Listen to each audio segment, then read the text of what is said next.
Oh, wanna change your life? Come see me, yo. I'ma teach you how to build up wealth for your family, not just for yourself. I'm a bestseller, a house flipper, a businesswoman, a go-getter, a big investor, a gold builder that can teach you to get richer like millions, baby. You really about to fill your savings. You about to have multiple streams to pass your children, baby. Let me teach you to get your credit on track in the long run. You'll make it all back at Catalyst and watch it all psychological black-owned firm, but we ain't all black. Hey, you got your two in your two? If you do, we got you. What's up, everybody? It's your girl, Constance Carter, and I'm coming to you live and direct on this Wednesday. This Wednesday is a winning Wednesday. Why? Because it's just a new day, and every day that we are alive is a beautiful day. Y'all see what's going on in the news today? Wow. So the inauguration, what do you guys think about the inauguration? According to what I heard and what I saw, I guess it was pretty mild. Nothing really stood out. You know, all of the promises of the insurrections that were supposed to be happening at all the capitals across the country, I didn't see anything about that happening. They had this bomb young poet laureate, what's her name? Amanda Gorman, came out there and wrecked shop.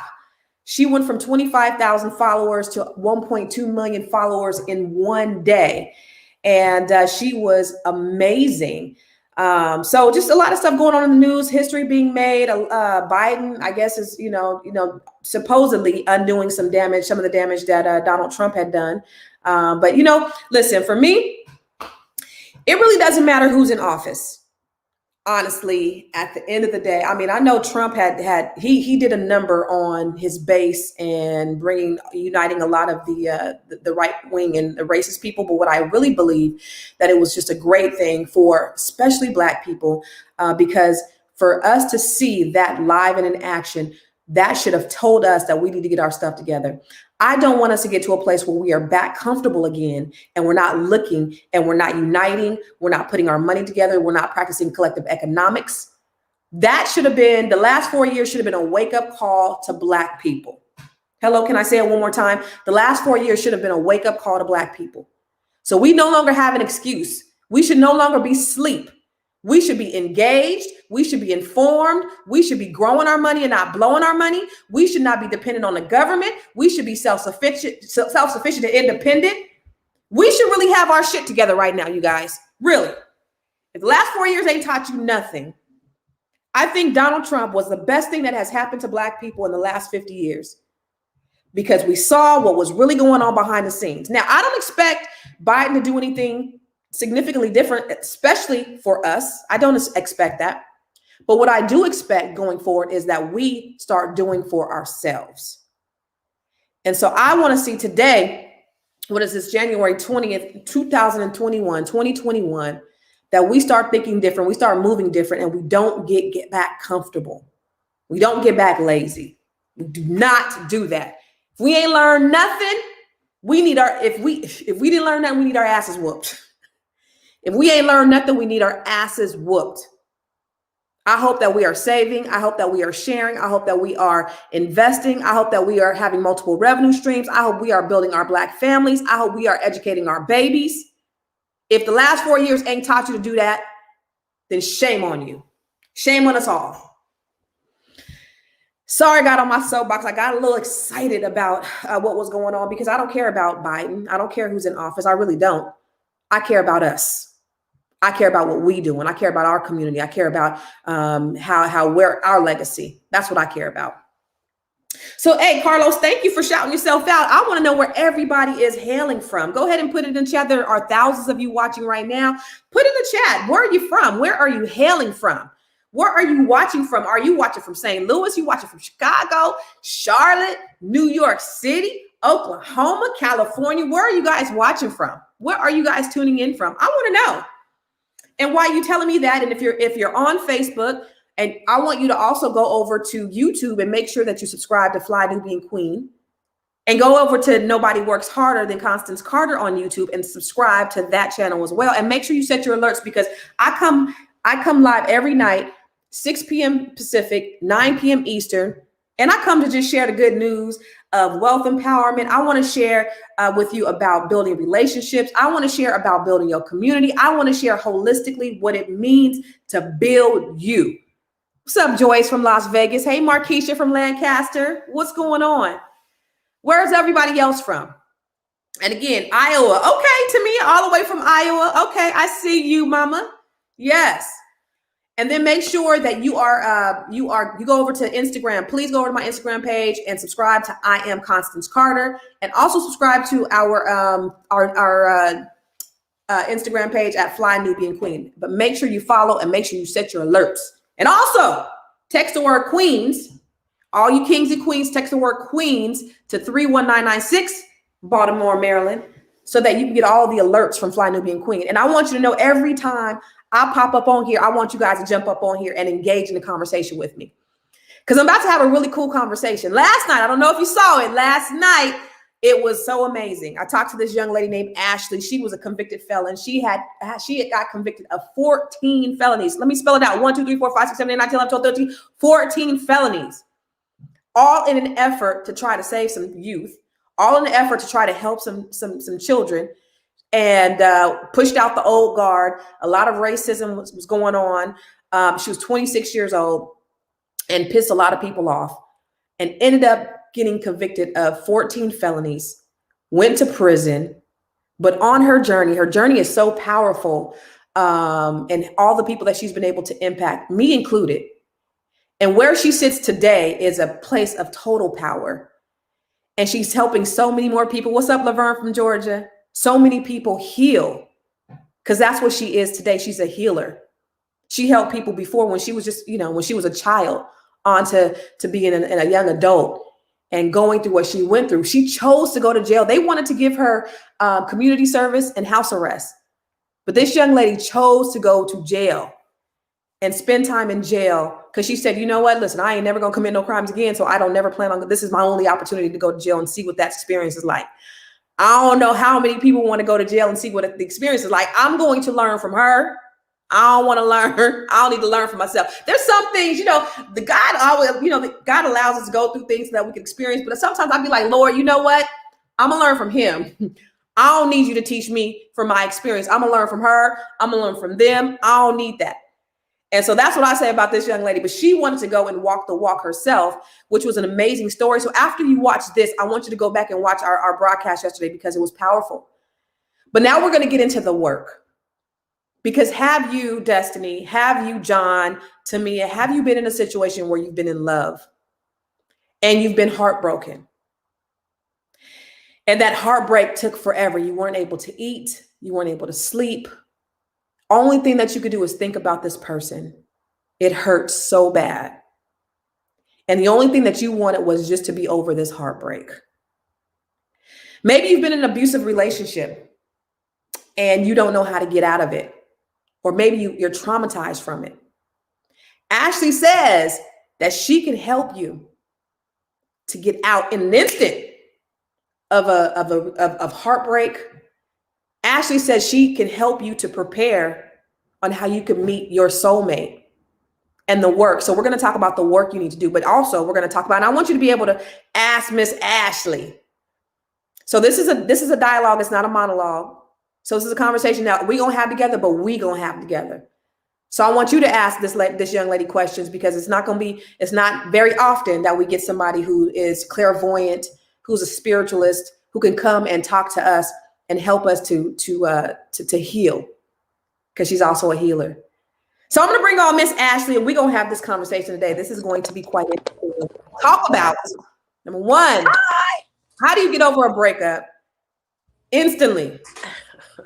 How do you get over relationships, and then how do you prepare yourself to find the perfect mate? So first, understanding what instant means. Instant means now moment. Instant means that the future never comes and the past is a memory and a thought. So understanding in that instant, it's really however long it's going to take you to wake up and realize that whatever feelings you're feeling can be observed. And so that's the one-on-one specifics that I go through with my clients that are very intricately and intimately detailed to their specific situations. That's why I hate speaking in generalities, because generally speaking, there's always an exception to the rule, and that truth can be debunked. Well, in a one-on-one situation, when we're getting to the truth of why you're feeling what you're feeling, then we get to the truth of where these roots are. So a lot of the times when we're in abusive relationships, we do a lot of blaming the abuser and not looking at ourselves as to how we got into this dynamic. And we can very easily and effortlessly begin to trace all the way back to the roots of why we accepted the first layer of disrespect before it even got physical. So And does it come down to like self-love? Does it come down that's what you're building towards, but 9 times out of 10 before you can even get or to lack of self-love? there's a reason why you're in the situation. It's rooted inside of you, whether it's childhood trauma, whether it's your belief system, whether it's what you tell yourself, the narrative that's been penetrated, your conditioning, your religion. There's a lot of different things that add up to why you're experiencing what you're experiencing. And you also have to first acknowledge that what you feel inside of you is within your control. That's the main thing that I get people to realize, is that you get to control how you feel by what you're giving your attention to. And we don't recognize that before we even get into the abusive relationships, before we get into the toxic relationships, before we get into any relationship, there's a frequency that we're operating on. And you need this relationship to show you where your error thinking is, where your traumas are. Nothing will bring out the most intimate aspects of what you need to change within you than an intimate relationship.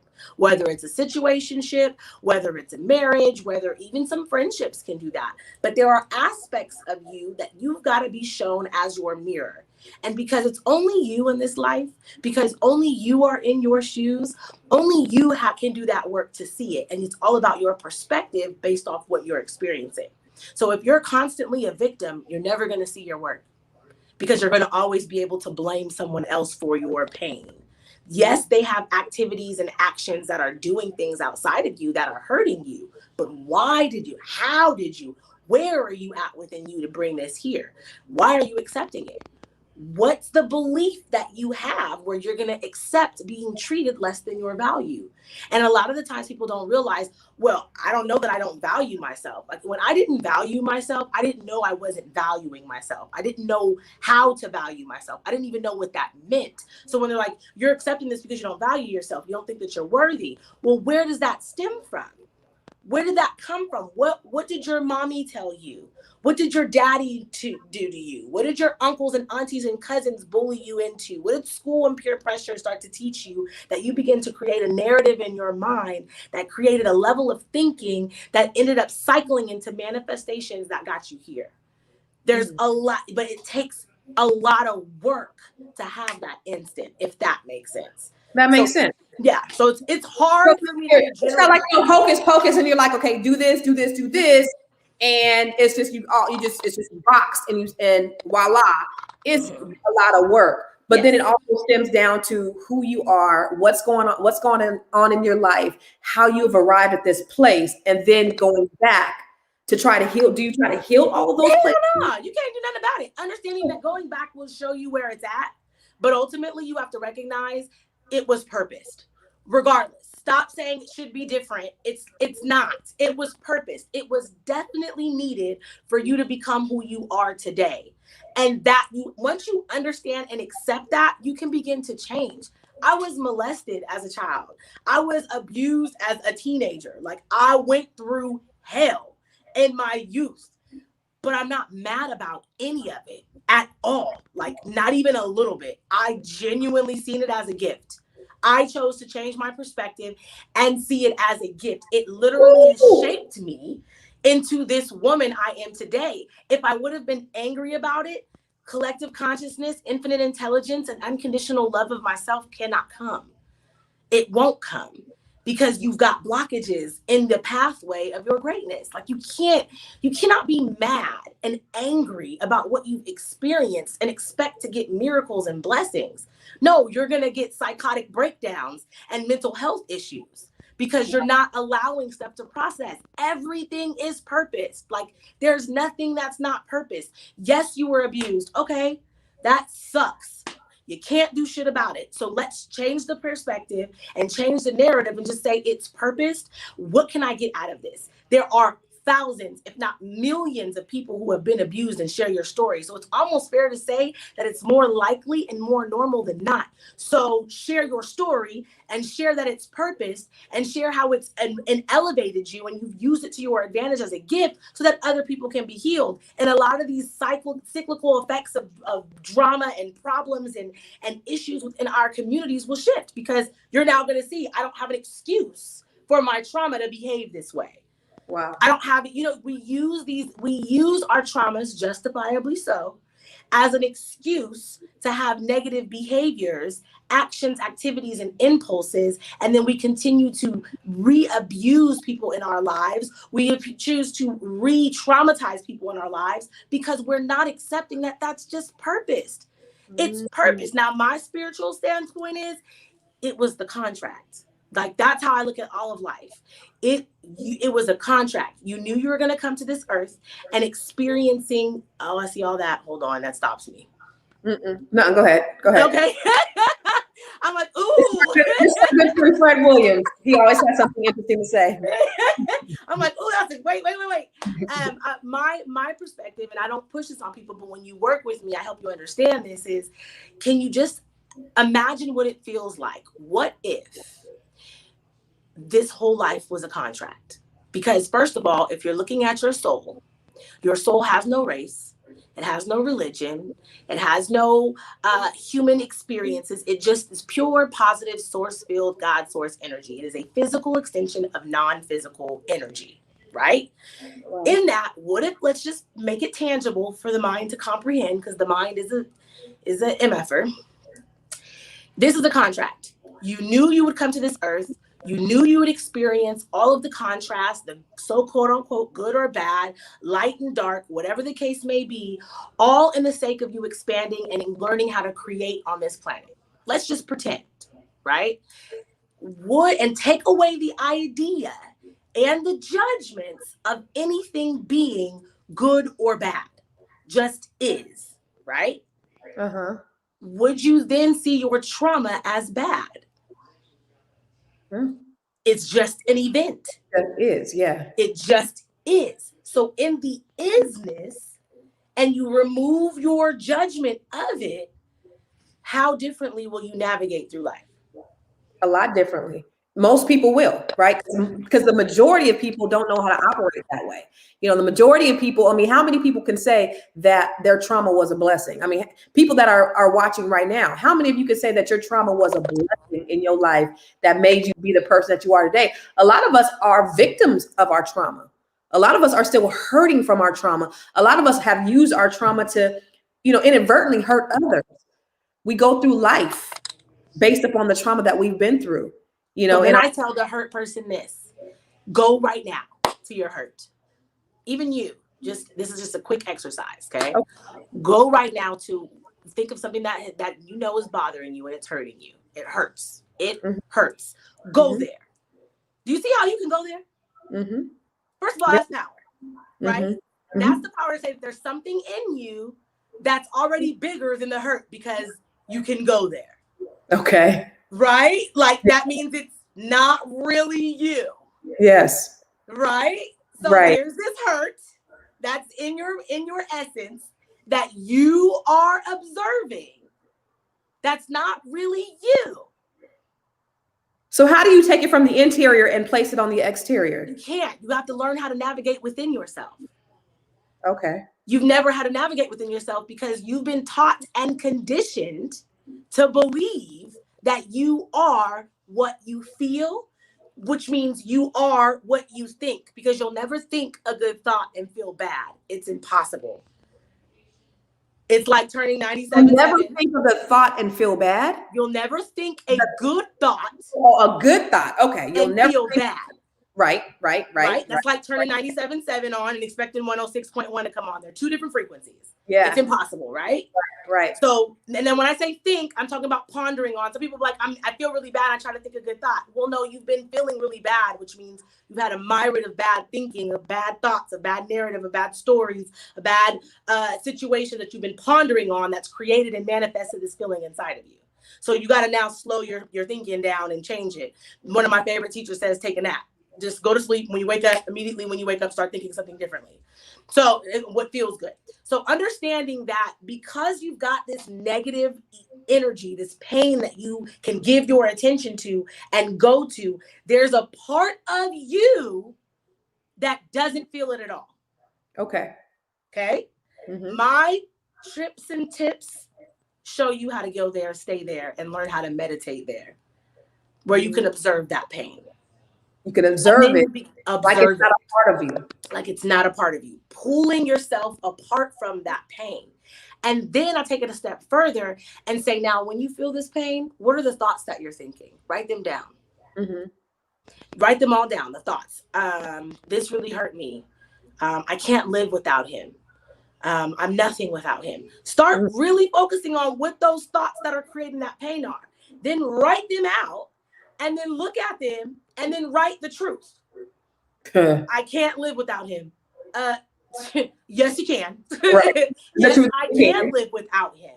And not only can you live, you can thrive without him. Right. But you've got to do the work. And in the changing of the thought, you've got to also make sure that when that thought of I can't live without him, every time that thought comes up, you counteract it with 4 of the same thoughts for 30 seconds that are the truth. Know the truth, and the truth shall set you free. In negativity, you're in captivity. Telling the truth about the lies that you're believing that are keeping you negative will set you free. I help unlock the truth. And when that truth explodes in your head, it's in the instant. And it's in that instant that you now become a different person and you can't go back. You can't unlearn what you've learned. So once you know the truth, now you have to do the work and making that truth your reality. How do you do that?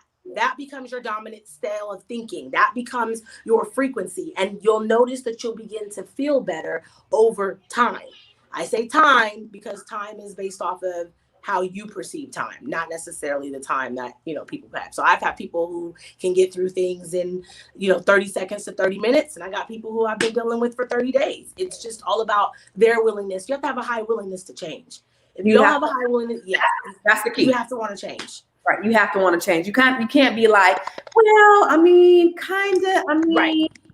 Teetering. I know it's best for me, but I'm still holding on to hope of this happening. And I get it. I'm someone who I literally stayed in a marriage I had no business being in. I knew 6 months into my marriage, I had no business being in this marriage. But I, Ashley, the fighter, the one who's got trauma, and I just got to make something different of myself, and we're going to make this work. That's another thing. If you have to make your relationship work, it's not love. That's not love. That's obligation. And that just drains you of ever having a great relationship. It's just, you got to love yourself, change your frequency, and evolve. I had to really do my work to get out of my marriage. On top of that, my life crashed. So that really helped too. And sometimes that's what it takes. Sometimes you're not going to be willing to change until your whole life hits rock bottom. That's fine. That's great. You know what? Actually, we're taught that we're supposed to make it work. We're taught that, in a relationship or in a marriage, that it's, it is work. Like, you have to do the work in order for it to work. There's things that you got to do. So is your relationship supposed to be easy? Is it supposed to be smooth sailing? Like, what is it supposed to be? So I rock with my relationships now in this way. And this is what I tell people. Number one, is it working for you?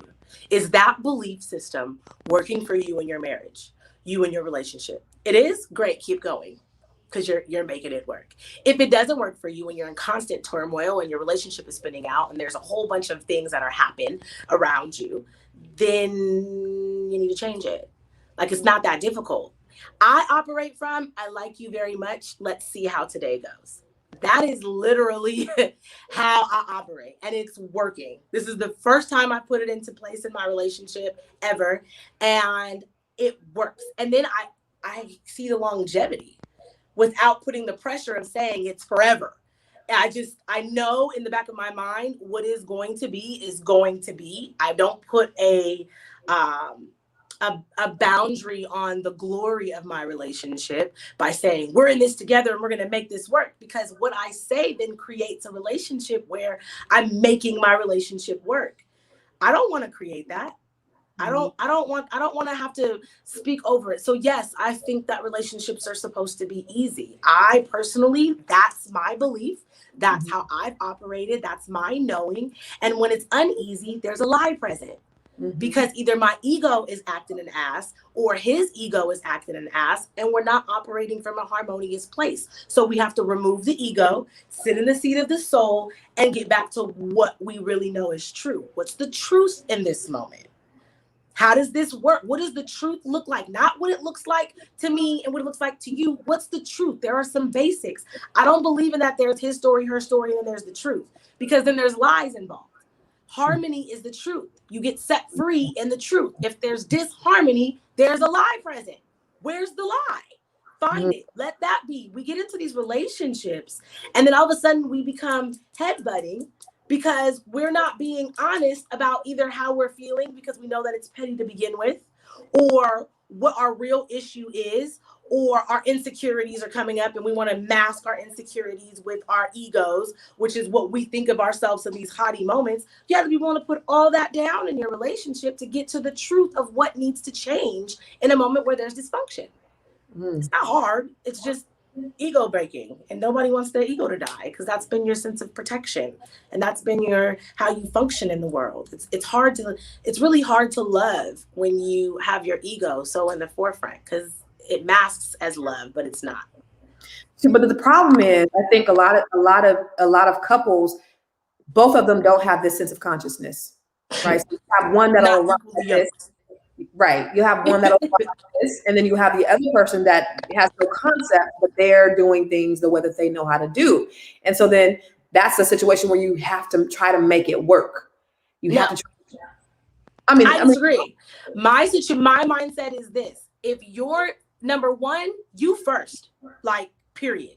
You have to be in your place of self-love and wanting to grow and wanting to change. You cannot let anybody, man, woman, or child, stop you from growing. Because it's in the growth that you align with God in such a dynamic that you become your greatest version. Your greatest version is free from ego. Get that 100%. And what does that mean when it's ego? You do not identify with your mind. You control your mind 90% of the time, because, shit happens and things, unfold. But literally, you're working to control your mind. That's the goal. How to control your mind, there's various ways, and I walk people through that. So understanding that you're first, and you're only going to be loving, you're only going to be compassionate, you're only going to be full of understanding and patience as you're evolving. But honey, as my partner, I'm going to need you to do the same.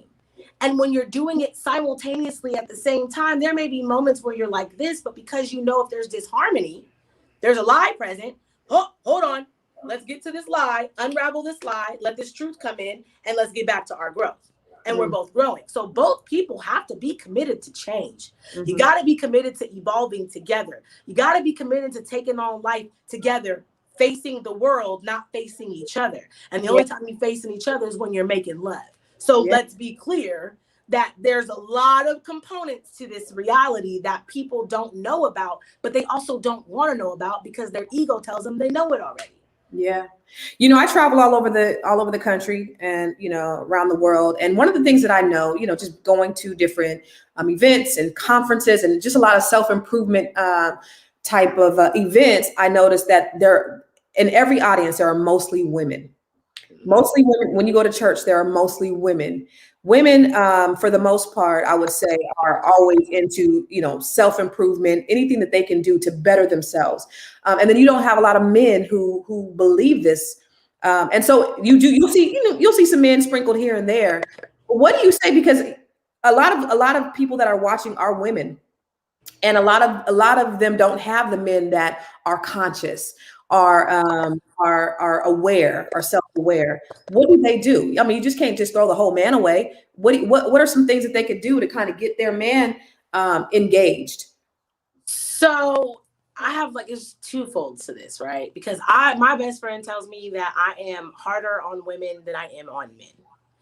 And I will agree with that because I gave birth to a boy. So me understanding that I am responsible for birthing the men, I look at all women as responsible for birthing men. Therefore, we have some accountability in that department when, as we're elevating, making that the requirement of any man that wants to be a part of our lives.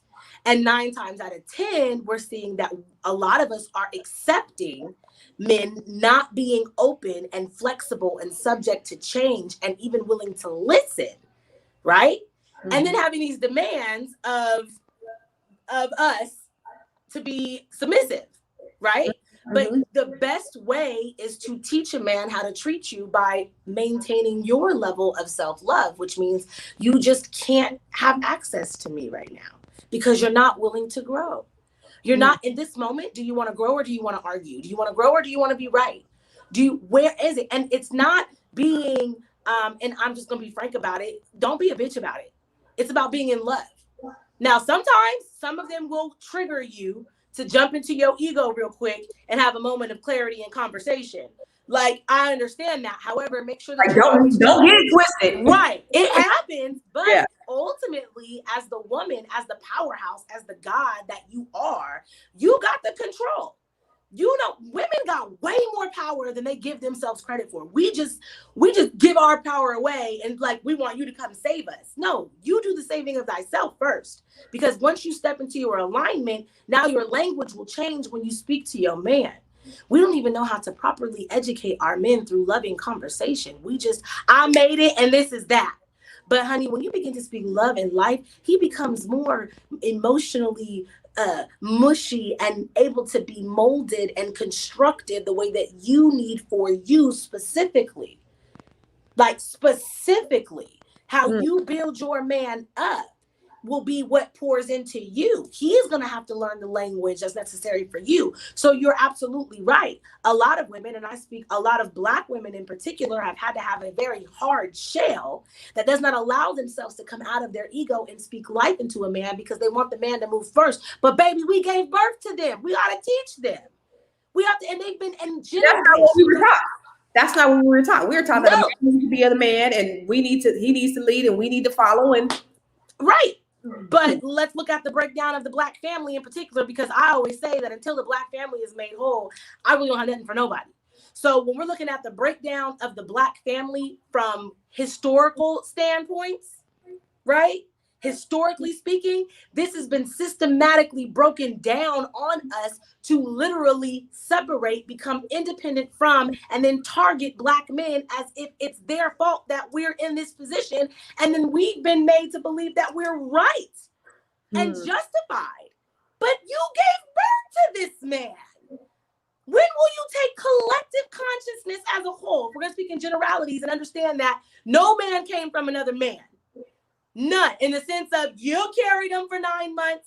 If the man wants to be in the baby's life or not, you can choose to abort or keep with or without him. Therefore, you got some responsibility in raising him. When we adopt this principle in our mind, we approach these traumatized, emasculated men from a different perspective. How many mothers have ruined their sons and take no responsibility for it? None. And they want to step out and wonder why they don't have a man of their own.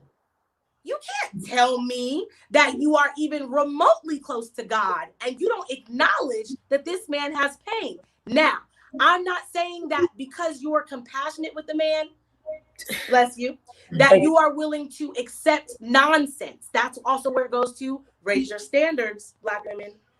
And I'm not talking about raise your standards in this material world because, honey, at the end of the day, money don't mean a damn thing. I'm talking about raise the spiritual standard, require him to spiritually evolve before he even steps to you. How do you know? Because your frequency won't even let you go down, baby. You got to lift up, and let me show you how to lift up before I even let you touch me. A lot of times we have sex with men before they've even been on our level spiritually. Stop having sex with men who are not on your level spiritually. And if you are on a low level of spirituality, you ain't got no business having sex no way, because you just passing around toxic ass energy and wondering why STDs are flourishing. Everything is energy first. And that's why so many women accept because they didn't have sex before they understood, before they really knew, before they experienced the frequency of that man, and then they just start accepting anything. Yep. And I've done it, so I understand it. You know what I'm saying? Like, I've been in those situations where I've been like, God damn, why did I do this to myself? How did I get here? I didn't work on myself. And a lot of it is my own trauma. Like, I had to really, really sit within myself and figure out how my trauma affected me. And then I had to say, okay, so am I at in this? Yeah. Let's just take everybody out of the picture. Remove everybody else out of the picture and think, where am I at where I can grow? What do I know? Because you know when you messing up, you know when, and you know this by how you feel. That's the other thing too. People say, I didn't know. When you're angry, don't move. Stop.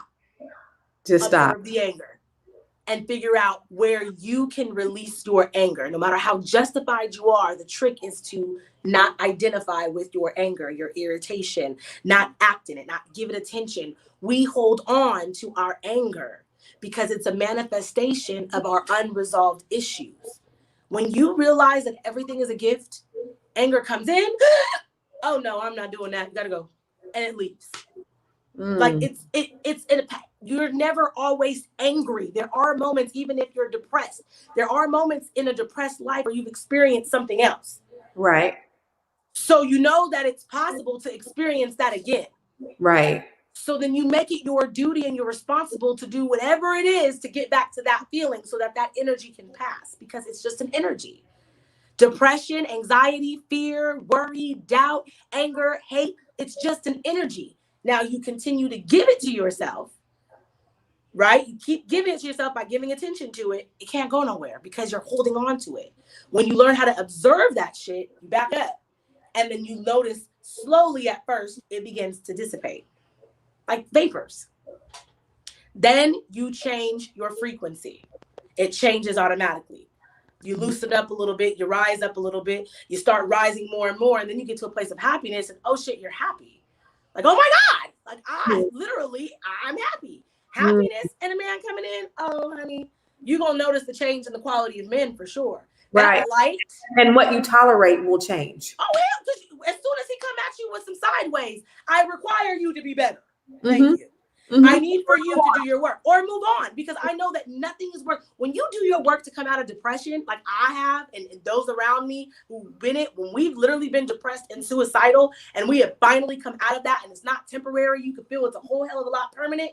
When you've done that work, nobody, not one, not your mama, not your daddy, not your cousins, not your uncles, not your aunties, not your children, will be allowed to have behaviors that are constantly messing with your ability to stay high. You are going to tell them either you get your shit together or you gotta move. You're gonna move. And then you'll notice as you elevate, a lot of the same company you used to keep don't stay with you. Because you're no longer operating on the same frequency as them. Right. So you gotta your world changes. And yeah, things in your entire world will change. Everything around you, but the things that the blessings that start coming to you. Yeah, and you're like, oh, nothing is fucking nothing. Yes. That's where I'm at. Like when I'm literally at a point in my life where I think I was telling you last night, I go to bed early just so I can wake up and experience the glories of tomorrow, because I am heavenly excited about what's coming. Like, I want to know what is going to come the next day, because today was so fire. And I can just be in my office all day not doing nothing. But it was fire because inside, the level of joy that I have, because my thinking is different. My focus went from being depressed from a life of fraud to, oh my God, am I going to get this house? Like, what's good? Okay, I know it's mine, and what it feels like to be in this home. And, like, I literally, that's the work. So when I tell people all the time, when you come in, it's going to suck. Your first times with me are going to suck. You're going to hate it because you got to work, and you never had to work. But baby, if you just hold on and do your work, get to that other side. Oh, honey, it's worth it.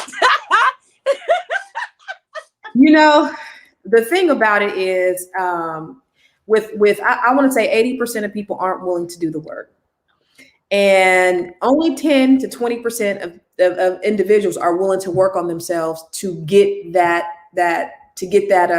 breakthrough. Mm-hmm. And it's unfortunate because the tools are out there. You are out there. People like you are out there to give the people the tools that they need, but people just don't want to work. And so what do you say to the 80 to 90% of the people who are stuck in their minds? What do you say to those people? Is it working for you?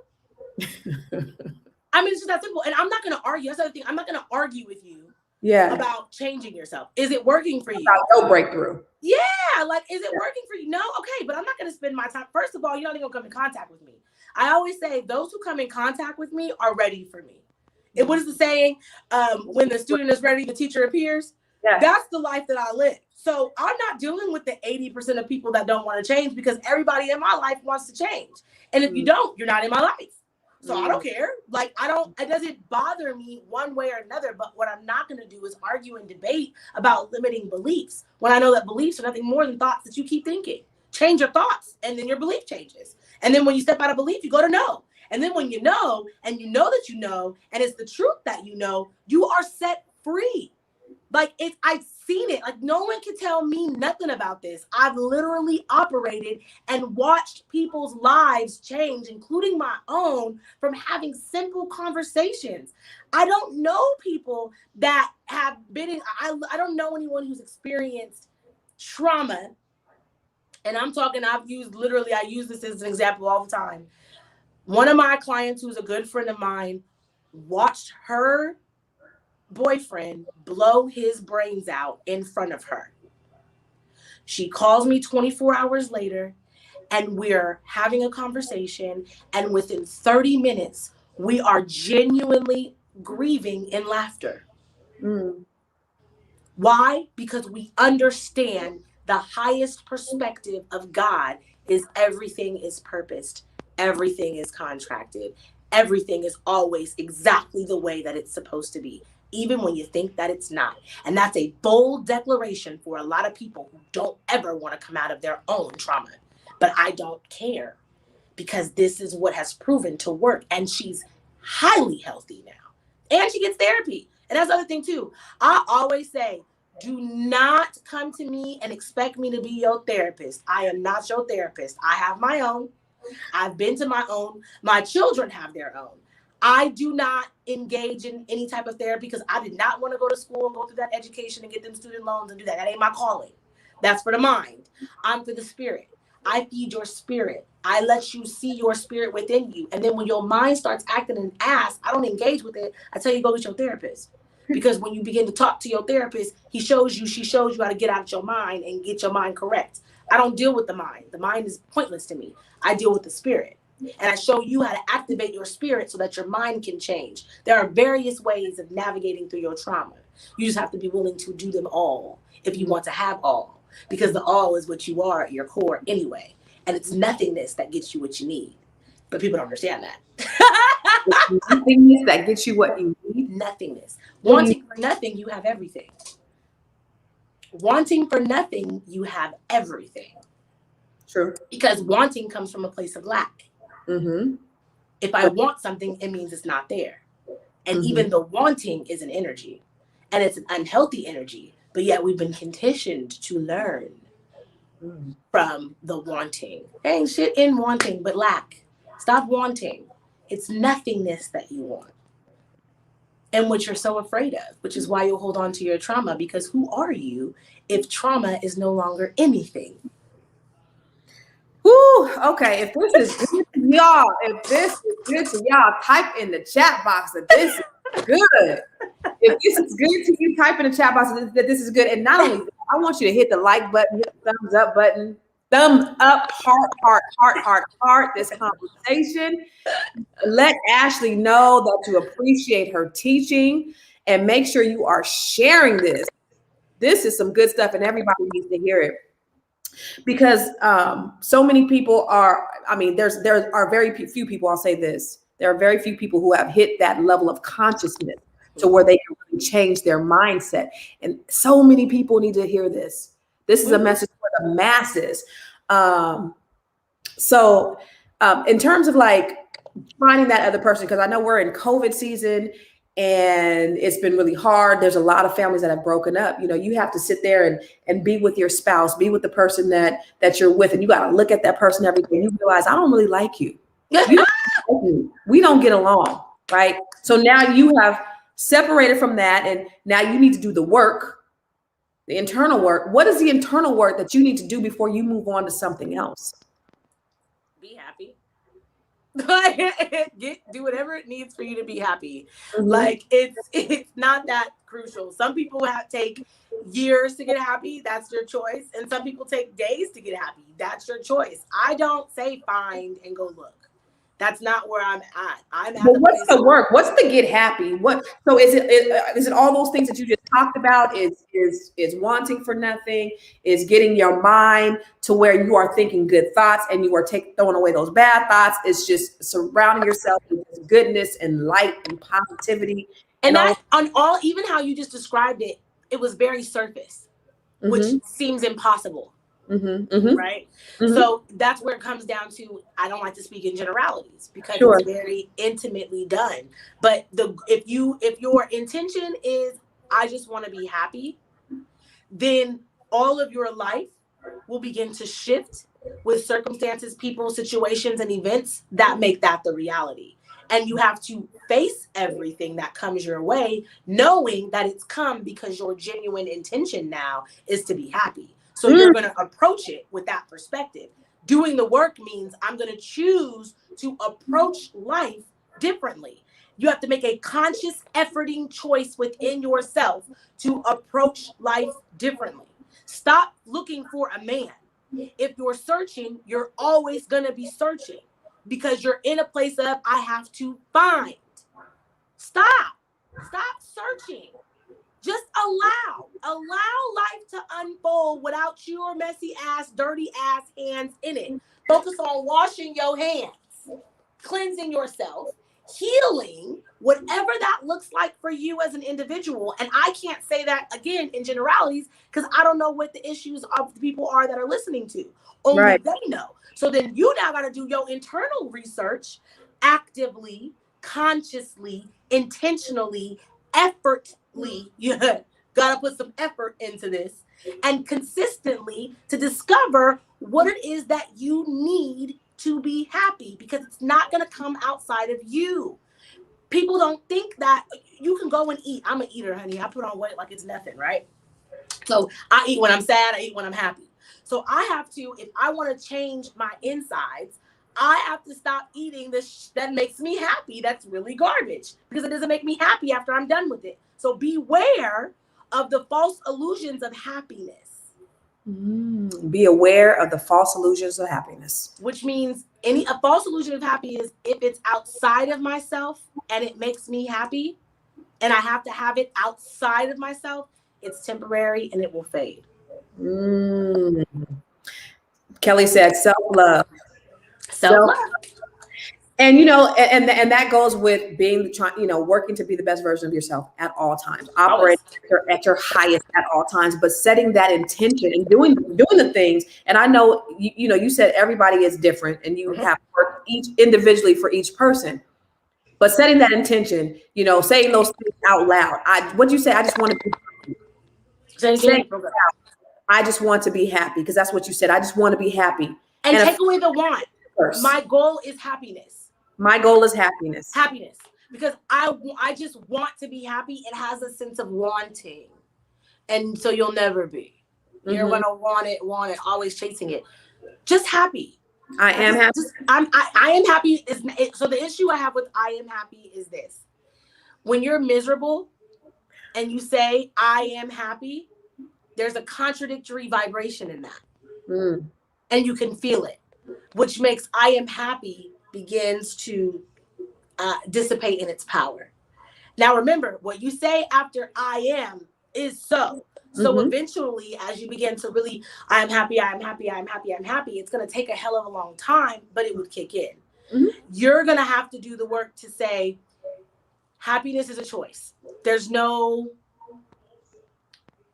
contradictory in that statement. So you got to really search your mind to find the thoughts that feel better. You got to figure it out because you're really in a space. This is what doing the work is, though, right? You got to be this is active work, right? Mm-hmm. So you have to literally go in your mind and say, I'm miserable right now, so this sucks. Okay, that's general. There's no contradictory in that. This really sucks. Okay, cool. It can get better. Do you see how that kind of shifts a little bit inside of you energetically? Mm-hmm. It can get better. Okay, cool. All right, I'm gonna sit here for a minute. It can get better. This can get better. This can get better. This can get better. And watch how new thoughts start to come in that match that frequency of that word.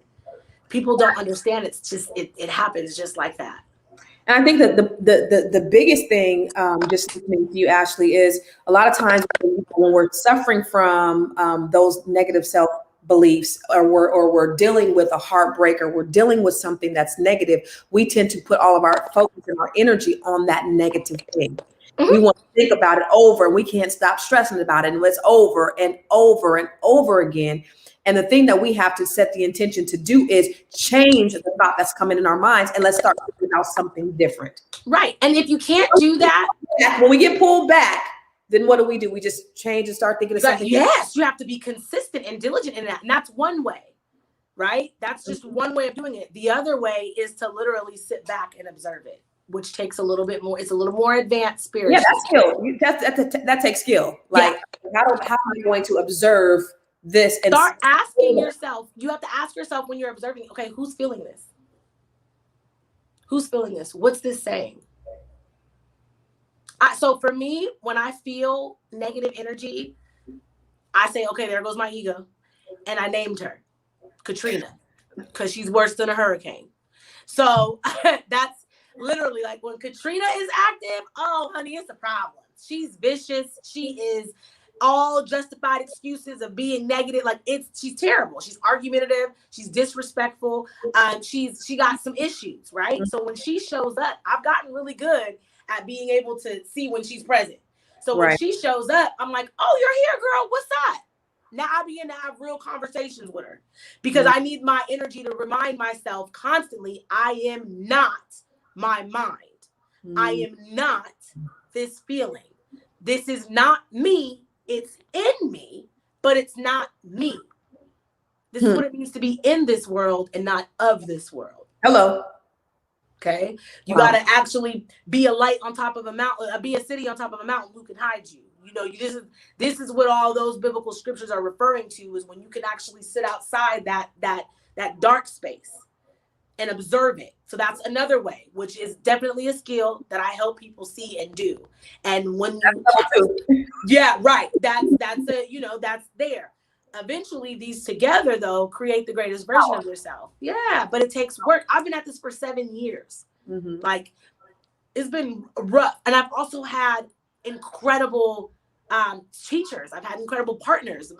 Aunt Sarah is not my aunt by blood, but she's a title that even if you met her, when you meet her through me, it's Aunt Sarah. Like, someone says Mrs. Sarah, no, that's Aunt Sarah to you. And it's literally because I've had her. I was up at 3:30 in the morning every single morning for 2.5 years straight, talking to her every single morning, like without fail. And we were reading and we were studying and we were meditating and we were working at getting through these last 5 years of my life. So you do, God, the universe, whatever the hell, Allah, whatever it is that you call God, is going to send you what you need when you make the declaration over your life. Happiness is what you want. I took it a step further and said, give me truth on every level. Ooh. On every level, give me truth. So because I did that, you can't handle the truth. Right. I said, give me truth, and my whole life just got exposed. Oh, what? Like, wait, I don't want it. Yeah, I don't know. I don't know. To deal with all the nasty parts of your personality, which is just your person, not your soul, is hard to take when you are afraid of humiliation. It's hard to take when you are afraid of what other people will think of you. But ultimately, it's your secrets that you hold on to that create the rotten parts of you. You got to be willing to be transparent. You got to be willing to expose yourself. And in that, knowing that in your exposing, you're actually protected. The idea that any harm can come to you because you've exposed yourself is what creates the harm. But when you recognize that you're operating from the highest levels of power and that you are divinely guided, divinely orchestrated, and deeply protected, nothing can come to you but good and happy. Yeah, yeah. And you have to know that. Yeah. That's the problem. People don't know that. Right. That's one basic principle. People don't know that. And so they're willing to accept anything. Yeah. And then the heartbreak and the trauma and the turmoil continues to persist in their lives because they don't know that basic principle. Yeah. But then when you say, I just am happiness is it, and I want truth, everything will be yielded to you.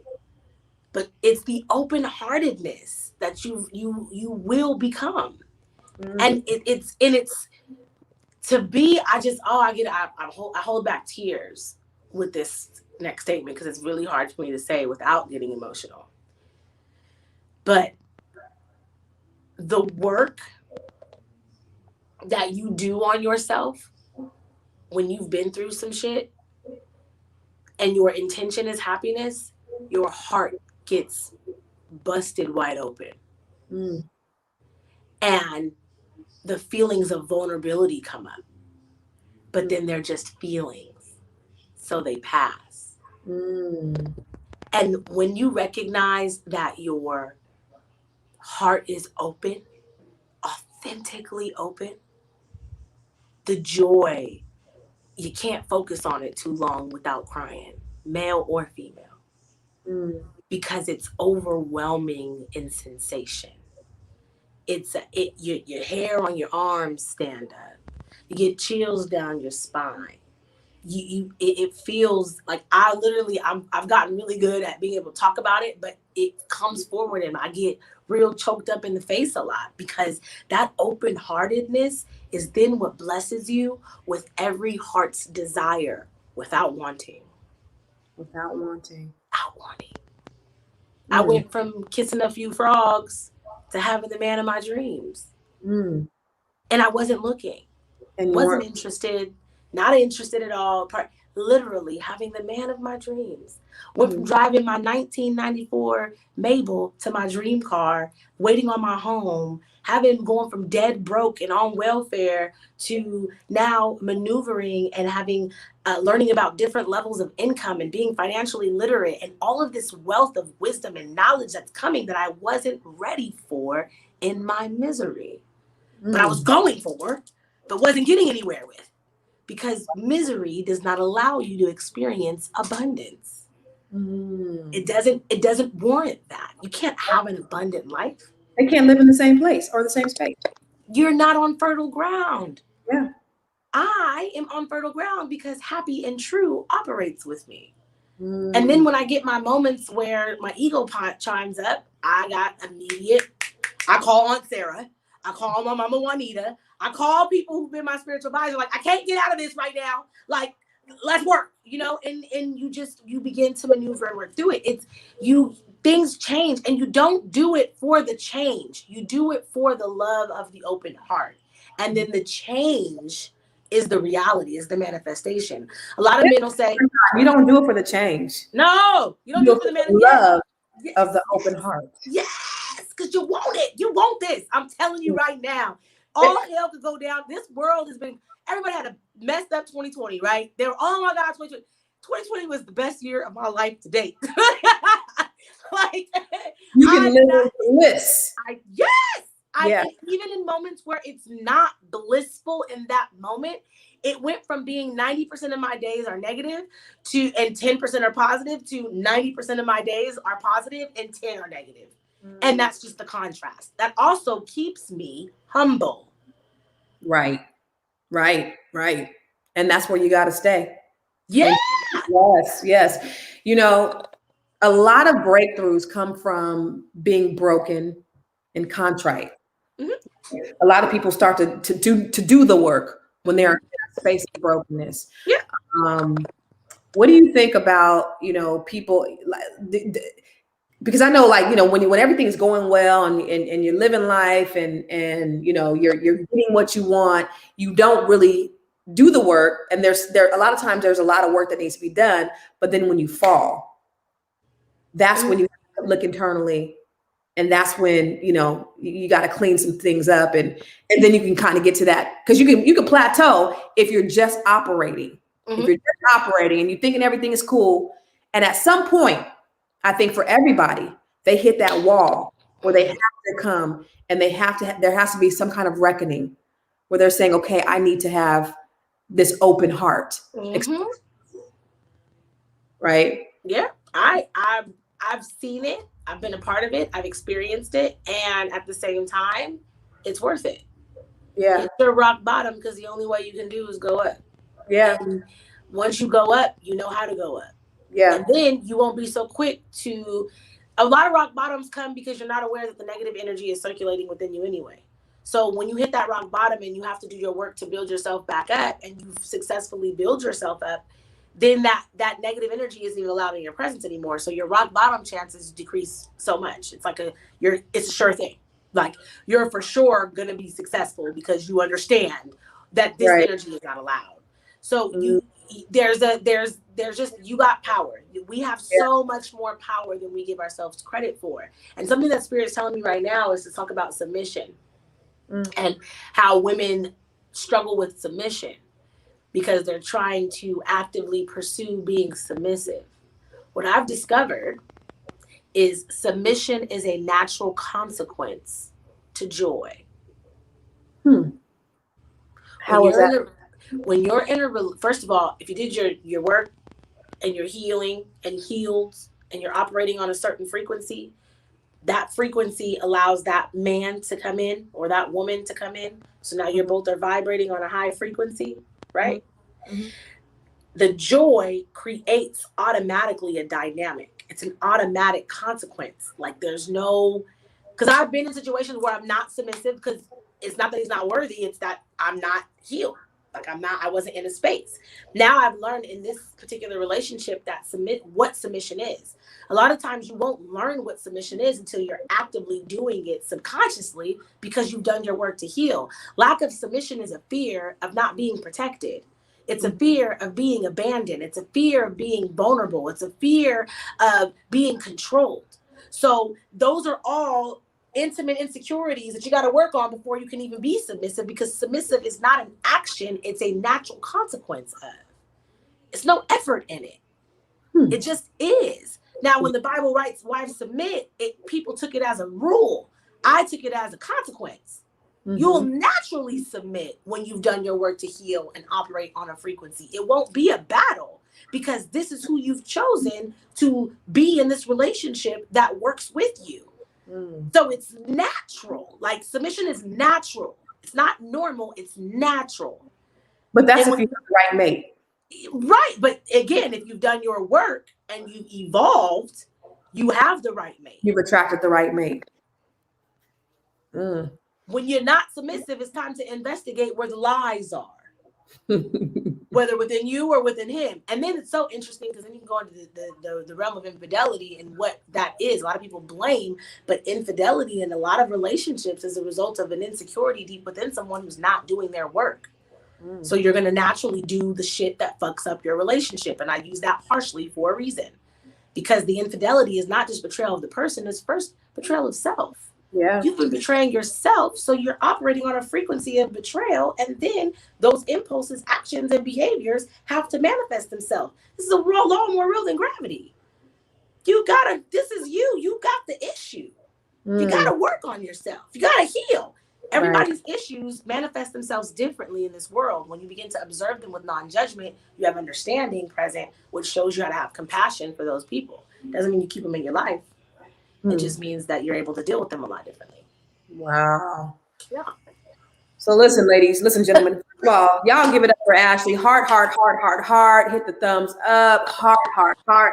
She is absolutely amazing. So the bottom line is this. You really have to do the work. Yeah. I mean, you really, And don't go looking, don't go seeking, don't look for no man, don't be on no dating websites, don't go out there looking, because you have to work on you, and God, the universe, Whoever will you know. bring what it is that you need that's going to complete you, but you got to do the work. But if you're not doing the work, then yes, go look, kiss a bunch of frogs. Kiss a bunch because you're gonna need them. You need them all. They're all purpose. Right. Go ahead and kiss a bunch of frogs. Right. But if you're not looking and you're actually actively doing the work, because I know some people say, well, I'm doing the work and I've been single for 5 years and I don't desire to be single for 5 years. What do you say to those people? Do your work. I'm doing the work. That's it. No, you're not, because you're worried now about what's not coming. You're now focused on what isn't here yet. Your mind's not, you're not doing the work. Mm. You focused on all the wrong stuff. You focused on outside of yourself. You should not care how long it's going to come and how long it's going to take when you know that it's coming. That's the thing. You can't focus on what's not here. You got to focus on here. What you want to do is prepare here for over there to come here. Hello. Stop focusing on over there, and over here ain't even properly prepared yet. Your nest ain't even ready yet. You over here demanding a black man to be this. You over here demanding this man to do that, this, all that. But you over here ain't even ready for it. You don't even have the natural consequences of submission to be able to maintain the greatness of the man that you are destined to have. Greatness is a heavy crown to wear. You must be prepared for that. We want all this, but we ain't ready for it. Nowhere I'm near ready for it. I got it. I'm utilizing it. It's working. Never, not even ready, because we ain't did the work. Right. So and keep kissing them frogs, baby, and having trips. It's so funny. If you lick a frog, they say you go on a hallucination. That's what a lot of these relationships are, hallucinations. But if you do the work, you do the work. Somebody said black women don't know how to submit. She missed the whole message about what submission is. That's the problem right there. That's that right there. No, that's not it. That's not it. That's not what we're talking about. So we just talked about how to deal with trauma. Yes. How to deal with breakups. Yes. How to find. But see, we're not going to find anybody. They're going to find us. We're going to allow all those things. Yeah. The bottom line is we have to do the work on ourselves. Mm-hmm. Every experience, trauma or not, was destined. And how we look at it is how we're going to react to it. It's how we live our lives. Yeah. However, what we do. You said you've been molested, and you wear that like a badge of honor. I do. And you say, I go deeper in that. we gotta have a conversation about that. Yeah.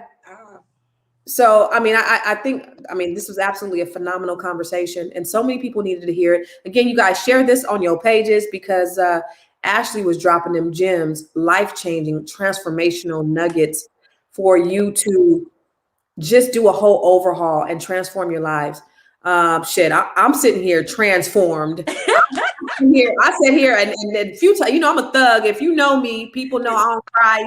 I got tattooed tears underneath this makeup. You know what I mean? I don't do that. But there was a few times where I wanted to be like, contain yourself. Because what you were speaking 100% pure truth, Ashley. Because we got to break down, and we have to do the work in order for us to keep elevating. We got to do the work. The Black woman is the greatest forgiver and nurturer of all of mankind. Yeah, so we have been abused and beaten and ridiculed for so long that the idea of us being that is traumatizing. Yeah, but it's just an idea. Ladies and gentlemen, Ashley Hampton, thank you for being on here. You guys, I'm going to be doing a Q&A at Constance Carter VIP. Make sure you subscribe. And I'll be Tuesday at 5 o'clock Pacific, 8 o'clock Eastern. Make sure, Ashley, hang around with me for a minute. Don't get off yet. But you guys, thank you for tuning in. Ashley, where can they find you? Majestic Ashley on Instagram, or Ashley Lynn Hampton on Facebook. A lot of people ask, what is your social media, girl? I need to follow you. I need to find you. I need you in my life. I need you to be my coach. I need you to be my spiritual advisor. I need your help. I need a breakthrough. They can find you at Ashley at Majestic Ashley on Instagram, Yes. and Ashley Lynn Hampton on Facebook. And come get pierced by me because it's a whole experience out here. It's a whole experience, and that's another thing. That's what we talked about yesterday. We didn't touch on it today, but one of the things that her services that she offers is she is actually piercing you. She's doing a spiritual piercing where she's piercing your coochie, piercing your breast, piercing your face, piercing your nose, piercing your tongue, piercing whatever while she's doing this breakthrough, which is really strange. I may come in there and I think I might get my nose pierced. How about that? And getting your lashes done too, right? Because we have lash artists. And I need to do something with this tattoo too. So check out JB's Ink Therapy, JBS_Ink_Therapy on Instagram. All of our artists are on there. Everybody is spectacular. Most of our artists are booked out till August, May, and April, but we are the only Black-owned shop in our city and the first. So we're having a blast. Yeah. Beautiful. Black Ink, Stockton. All right, y'all. Thank you. Yeah, it's CC, CEO. Want to change your life? Come see me, yo. I'ma teach you how to build up wealth for your family, not just for yourself. I'm a bestseller, a house flipper, a businesswoman, a go-getter, a big investor, a gold builder that can teach you to get richer like millions, baby. You really about to fill your savings. You about to have multiple streams to impact your children, baby. Let me teach you to get your credit on track in the long run. You'll make it all back at Catalyst.